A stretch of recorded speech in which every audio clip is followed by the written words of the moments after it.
শেরপুরে বন্যা পরিস্থিতির আরও অবনতি, 7 জনের মৃত্যু। শেরপুরে বন্যা পরিস্থিতির আরও অবনতি হয়েছে। লোকালয়ে পানি প্রবেশ করায় নতুন নতুন এলাকা প্লাবিত হচ্ছে। বন্যায় এ পর্যন্ত 7 জনের মৃত্যুর খবর পাওয়া গেছে। পানিবন্দী মানুষের উদ্ধারে স্থানীয় প্রশাসন সহ স্বেচ্ছাসেবী সংগঠন ও বিজিবি কাজ করছে। এছাড়া গতকাল সকাল থেকে সেনাবাহিনীর সদস্যরাও উদ্ধার কাজে যোগ দিয়েছেন। এদিকে শনিবার রাত থেকে নতুন করে শেরপুরের সদর ও নকলা উপজেলার আরও 7টি ইউনিয়ন প্লাবিত হয়েছে।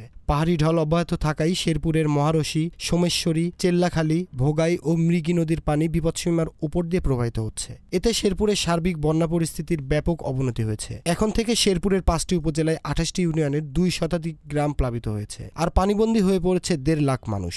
ঝিনাইগাতি ও নালিতাবাড়ী উপজেলার সব সরকারি শিক্ষা প্রতিষ্ঠানকে আশ্রয়কেন্দ্র হিসেবে ঘোষণা করা হয়েছে। কৃষি অফিসের তথ্য মতে জেলায় অন্তত 30,000 হেক্টর আমন আবাদ এবং 1,000 হেক্টর সবজি আবাদ ক্ষতিগ্রস্ত হয়েছে। এতে অন্তত 70,000 কৃষক ক্ষতিগ্রস্ত হয়েছে। নলিতাবাড়ী উপজেলা নির্বাহী কর্মকর্তা মোহাম্মদ মাসুম রানা বলেন, নলিতাবাড়ীতে 123টি আশ্রয়কেন্দ্র রয়েছে। এর মধ্যে 58টি আশ্রয়কেন্দ্রে 10,000-এরও বেশি মানুষ আশ্রয় নিয়েছেন। উপজেলার 12টি ইউনিয়ন প্লাবিত হয়েছে। এর মধ্যে 5টি ইউনিয়নে বেশি ক্ষতি হয়েছে।